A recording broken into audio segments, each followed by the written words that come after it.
All right, hello wine drinking people. Today is Saturday, the 16th of November, and we have got just a couple weeks left before Thanksgiving, which means we're going to get really busy here at the store. Not a lot of drinking going on like as usual. We're out 2 or 3 nights a week, so we always finish things up here with a little vintage port tasting at the end of the month of November.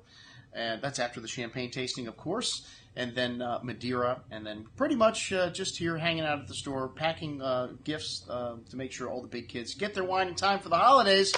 But vintage port, one of my favorite types of high-octane beverages. This is a wine that was created because of the English's thirst for fine wine during the 100 Years' War, the 14th and 15th centuries.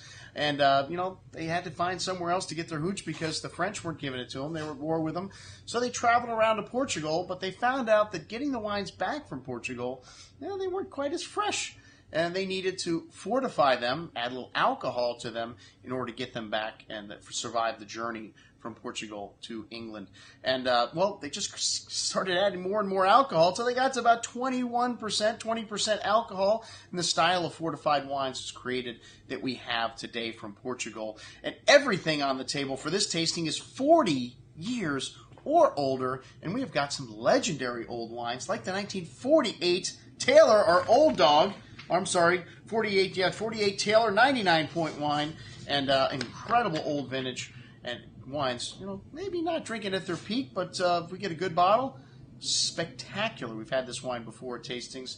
And then the 1955 vintage, another great old vintage, very hard to find. Hey, the 48, last time I looked it up, there was not one person that had this wine on Wine Searcher. And then we have some 1963 legendary old vintage, also becoming harder and harder to find, and then a trio of 1970 vintage ports, actually 4 1970 vintage ports, a great old vintage. Vintage port is only declared 3 times a decade, and, it's a very expensive wine to make, and also, it doesn't have a lot of fans, so it can be a little difficult to sell. Not wines that appreciate in value immediately.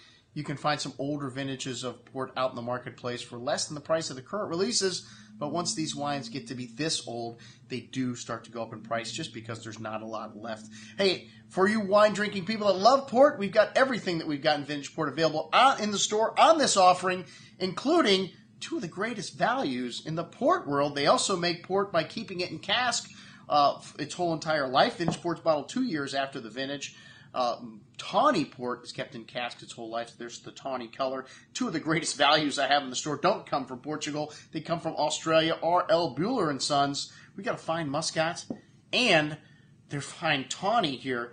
Both of these wines, $9.75, 91 points, 96 points for a wine under $10. Hey, I know it's only a half a bottle, but this is the time of year when people drink a little more than they usually do, and you've always got these holiday occasions. You get time off from work. You can tie one on a little more than normal. And port is a great way to finish up the evening. A nice little cigar, desserts. Hey, I like to drink my dessert. So check it out. Everything we've got on this offer. Vintage port. We've got Tawny ports. We've got port-like wines made from other places. A lot of great sweet juice here. Check it out. I'm your host, Andrew Lampasone, signing off for the Wine Watch, saying remember, always drink the good stuff first.